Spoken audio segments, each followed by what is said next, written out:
We are recording at this time. So we'll move into our coffee and ag this morning and talk about some things that we've seen for this week, the week of May 4th, 2020.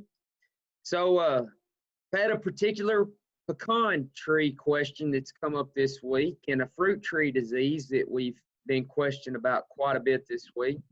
Had quite a few questions on weed control in pasture.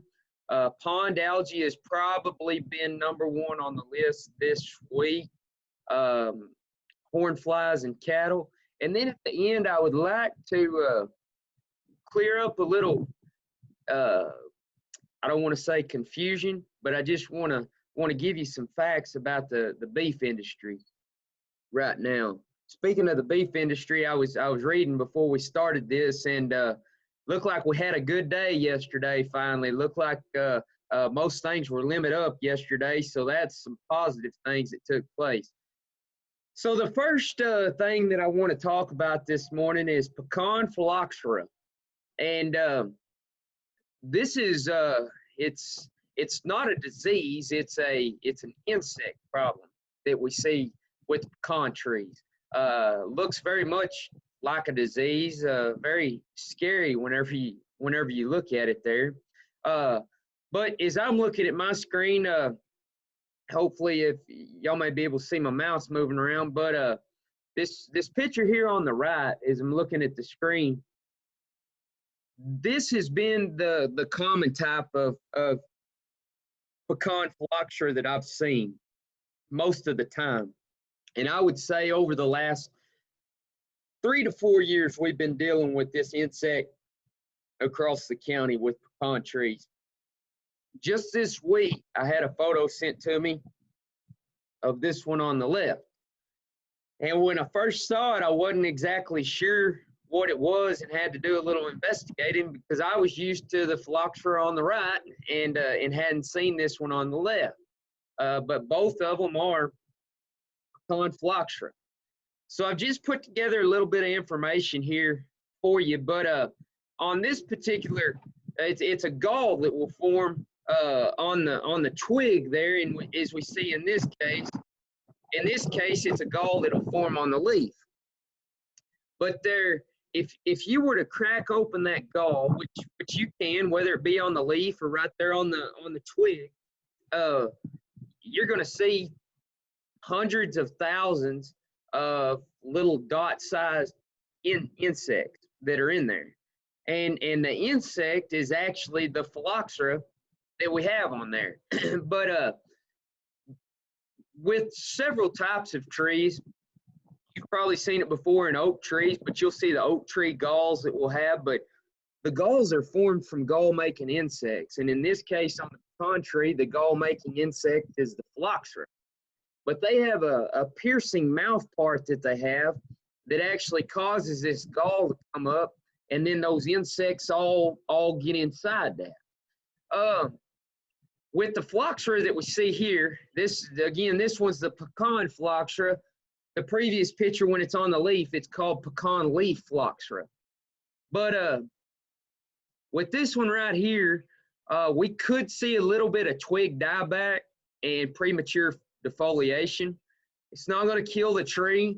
Over time, if the tree has to deal with the phylloxera year after year after year after year, these pecan trees are big, strong trees, and probably the worst thing that we see is a pest to a pecan tree is strong wind or lightning. Strong wind like it's starting to shape up right now and that we're going to see today. With this pecan tree phylloxera that you see on the right, what's going to happen is it's going to dry out that leaf, particularly in that spot where that gall is, but it's going to dry out that leaf, and then you're going to have potentially premature defoliation. If you don't have premature defoliation, you're going to have some leaf abnormalities throughout the year. So how do we control it? Well, you've got the chemical way and the non-chemical way. And so for a homeowner situation, in commercial orchards and commercial situations, we have quite a few more options available to us whenever we get into the having a pesticide applicator license, we can get into some of those insecticides that are labeled for pecan trees. But in the case of our homeowner situation, carbaryl is the active ingredient that you're going to see in 7. One insecticide that many of you are familiar with. And then during the dormant season, we can go and apply dormant oil. The non-chemical control is basically just don't do anything. As I said before, it usually doesn't hurt or kill the tree. We're just going to have effects that we'll see within our pecan crop. Okay, moving into the fruit trees now. Peach leaf curl. This is a fungal disease that we see. And as you can see right there on the top side of the leaf, we're going to have these little bumps or lesions that's going to come up on that leaf. This is more so kind of, I don't want to say really in the early stages, but typically a person will not have noticed this yet. Usually on the pictures that I get from people whenever they're asking what's going on with the peach tree, if you go down to kind of the bottom part of this this leaf here, you can see it's starting to turn a reddish pink color right there. Well, up in this middle leaf that you can see it's the worst on, it's going to eventually turn pink right there and on those bumps that are occurring on the leaf. And so that's usually when people notice it, because they can be just out walking through their small orchard or just out through their backyard, and they can spot that pink abnormality that's on that tree. And then that will prompt them to give us a call and try to figure out what's going on. So with fungal diseases, what we have is we have pathogens that cause these fungal diseases, fungal pathogens that we have. And this particular one, whenever you get into the scientific name of pathogen, it's very similar. You could say it's a cousin to the one that causes oak leaf blister. Now, oak leaf blister, if you've gone out, and I did not put a picture of that in this presentation, but if you'd like me to show you, I very much will once we get to the end. But oak leaf blister looks nearly identical to that pecan leaf phylloxera that I showed you just a minute ago on the leaf. Looks nearly identical to it. We're in the latter stages now this spring of the oak leaf blisters, but we have these little bumps that'll form and they end up busting, and then you've got a blister on the leaf. Doesn't hurt the tree, and it happens during cool, damp springs. And so that's what we've had. I've got 2 trees in my yard that had it this year. The trees are thriving and doing well. It just, there for a little bit, it kind of scares you with what's going on with it. But the peach leaf curl, that same fungal pathogen is a cousin to the one in the oak leaf blister. So when we see it occur is going to be when those temperatures get above 86 degrees or below 40 degrees. Well, we've had a lot of that, and we had some think back to Monday of this last week. If we didn't touch 90, we were right there at it. And then I believe tonight and tomorrow night, we're supposed to be in the mid to low 40s, and we have moist conditions. So if you have peach trees and you hadn't seen peach leaf curl yet, just stay a watch on it. So what happens whenever you get peach leaf curl is you'll have leaf defoliation, or it can carry on into the fruit. Another thing that I don't have on here is fruit rot that we see, brown rot or black rot that we'll see within our peaches. But peach leaf curl will carry on into the fruit, and we can have the leaf defoliation or the fruit drop that'll occur in fruit rotting. As I said, many people don't notice it until after we see the symptoms on there, and it's difficult to control at that point. The fungicide that you'll apply for this is copper fungicide. It's a high yield product, but it is the one on our homeowner's guide to pest of peaches, pecans, and plums publication that we have, that if you don't have and you have any of those trees or any fruit trees, you need to have that, and I can get it to you for sure. But copper fungicide is what's labeled to control peach leaf curl in there. All right, moving on. Switching gears a little bit from the trees to the pastures. It's a question that I've had many times over the last several weeks. But this picture that I have on the screen right here, this is a photo of yellow false indigo. And you have probably seen this. If you don't have it in your pastures, you've probably seen it driving down the road, especially on 82. There's some pastures as you drive down 82 around the bottom area that you'll see this in.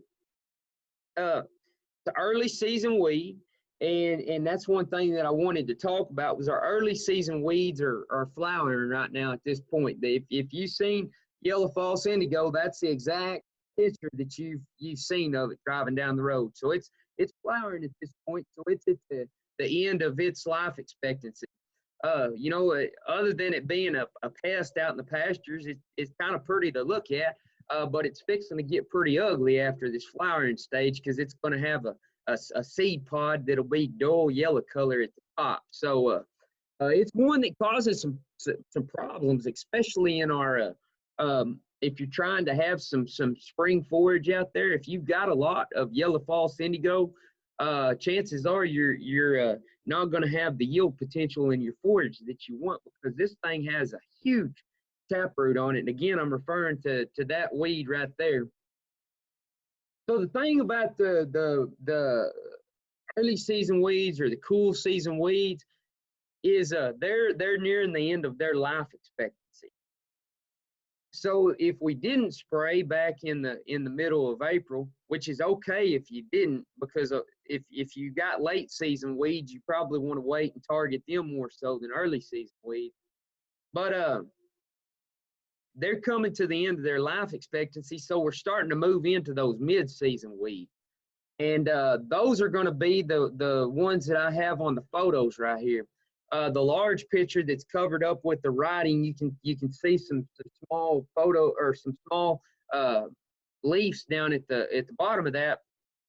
But the large picture is going to be marsh elder, or sumpweed, some people may call it.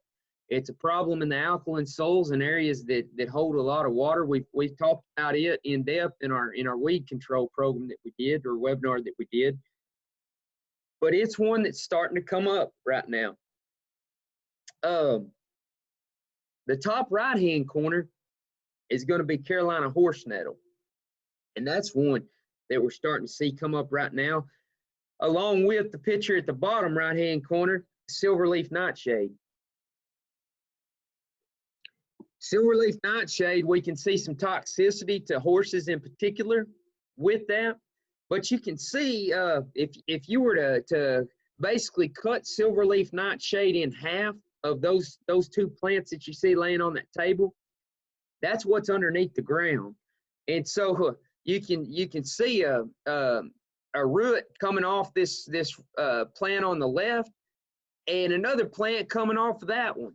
And so an extensive root system, a tough root system, very much the same like Carolina horse nettle has as well. Two plants that are really similar, but plants that are starting to emerge right now. Late season weeds, I haven't seen any yet on my place or places. Usually with those late season weeds, and I didn't put any pictures of them up just yet because we haven't had any of them. Woolly crotons are big bad one across the county. Goatweed, many people call it, or doveweed, some people call it. That's a bad one. Bitter sneezeweed, you get out into the central to the northern part of the county, into those more sandy, acidic type soils, you're going to see a lot of bitter sneezeweed out in that area. Broomweed in those tighter compacted soils, it gets up there 2-3 foot tall, and kind of forms a canopy and shades over that soil surface, and you really don't see a whole lot of grass growing where you see broomweed. So we haven't seen those yet, those later season weeds. So timing of spraying for your spray application. Well, there hadn't been much spraying going on this last week with 20 and 30 mile an hour winds. You know, the mornings were pretty calm, the evenings were pretty calm, so it allowed some people to get out and spray during those times of the day. But from 10 o'clock to 6 o'clock, I mean, the winds were just nuts, and it's going to be that way with this north wind blowing today. And then, of course, we have the soil moisture now that will prevent some spraying to happen. However, with that soil moisture, with a little sunshine, is going to come some more emergence of weeds if you haven't seen it yet. So I just bring this up because we get questions daily about weed control, and just wanted you to be aware of kind of what's going on, what we're seeing come up right now. Seen some wild sunflowers and some puckleburrs starting to emerge too. So that'll be another thing to keep a watch on. We like to let these weeds get up about 2 to 6 inches tall before we spray them. But if you have a bad crop of mid-season weeds, any of these three that you see on the screen, you know, as soon as you get a chance, you're going to want to spray them. There are some herbicides that will give us some soil residual that will carry on if we've got some issues with some of those late season weeds. All right, number one question of the week right here, pond algae. It's been bad. You know, we've seen many cases of pond algae even going back into January, February of this year. We had a mild winter, and we've seen some situations where we've had a lot of algae blooms that have taken place. Some days are worse than others. It just depends on we usually see the algae form when there's not a lot of oxygen present, and so it's one of the bigger questions this week. So I'm gonna move from the right of my screen back to the left. So this one on the right is going to be Phylloxera algae. It's going to be the one that's most commonly described as pond scum. It's the thicker type algae that we see. The middle one is planktonic algae. This is the one that's going to be more of like a green fog or a blue or a light neon green fog or yellow fog that'll be moving across your pond. Usually the planktonic algae, we don't see it stay particularly in one spot. It's going to kind of move around that pond, you could say. The Phylloxera algae, we'll see it kind of clump up and cluster in areas of the pond. Many times we'll see the Phylloxera algae in areas where it's more shallow as well. And so that'll be something in any type of pond weed to help reduce pond weeds. If we can reduce those shallow areas in the pond, we can try to prevent pond weeds from growing and forming. And then the big nasty looking one over on the left-hand side of the screen is Euglena. That's one that we didn't really see a whole lot in the county up until about 2 to 3 years ago. And this is one, just like it is an algae, but just like the Phylloxera algae, at times you'll see this Euglena take over a whole pond, and it's pretty nasty. It's pretty scary looking, but it'll be basically these little red, nearly flower-like looking deals that are floating all over the pond that'll cover it. But it's an algae. We saw this one, or I saw it on a couple of ponds back in about February or March. So it was one that was forming real early. But the thing about algae is if we don't do much about them, you know, they kind of come and go, and we really don't see them super bad. And I say that lightly because I know there's some cases in pond weeds right now where there's some bad situations. July and August is when pond algae gets terrible, and so we try to get a control on it before then if we can. So I've listed some algaecides here for you. The most common one that you're going to find if you just go to an ag product store will be copper sulfate. It's going to be on the shelf of pretty well every ag product store around Fannin County. When we get into some of those copper compounds, that'll be some that we may have to order. And if you do want to order these, you know, you can look them up online and order them and have them shipped straight to you. The diquats are going to be our contact algaecide. And so that's going to be basically whenever we say a contact herbicide or algaecide, kill on contact, it'll act much like it'll act much like a glyphosate will, and so it's a kill on contact algaecide. And they're listed there at the bottom. The most common one that I've seen around the area is Reward, but we can order all of those there that are listed on that. One thing about pond weeds that I want to make mention of, and we're going to have a presentation on pond weeds coming up in the near future. There's several different types of pond weeds, and just because it's an aquatic herbicide doesn't mean it's going to work on whatever pond weed that you have. There again, it's one of those situations we've got to read and follow the label, because the label's the law. And if it's not labeled to control algae, it's not going to control algae. So that's these that I have here on the screen are what you're going to want to look at. I'm not going to spend a whole lot of time on horn flies and their effect on cattle. Just wanted to bring it up because it continues to be one of our hot topic things that we've been talking about over the last several weeks. Flies have been terribly bad, but this picture right here, I thought it was a really good picture because it shows the difference in two types of flies. Even though it's extremely blurry, you can kind of see where the flies will be at on the cow. These up here on her back, from her shoulder blades back to the middle of her back, that's your horn flies. And contrary to what some might think, horn flies, you know, many people think that they land on the horns of Hereford or Longhorn cattle, but it's not the case. They're take some of the most blood meals from a cow daily, and they sit right back up there. They're real irritating because you know, we got the tail that they can swat with, but they spend much of their time, as you've probably seen if you have cattle, trying to swat these horn flies off their back all day long. The ones down on her belly, on the underside right here, those are actually stable flies. And even though the photo is blurry, you can tell the difference in the size of the flies. The horn flies are a little bit larger fly. These that'll get on the belly, underside of the belly and the legs, they're a little bit of smaller fly. Although they still cause significant amount of problems for the cow, the horn fly is the bad one in our area.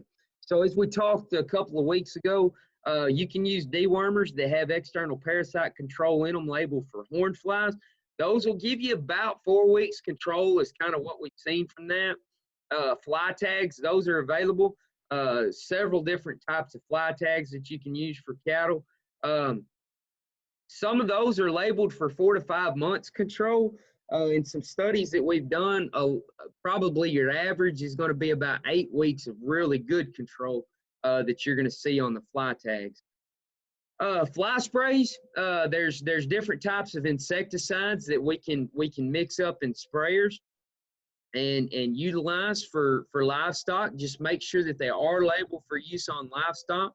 And then the IGR, the insect growth regulators that we have that we can put in mineral. And there again, as we mentioned a couple of weeks ago, if you haven't started that, you can still start it, but we like to get that started in about March if we can, to really be effective for us.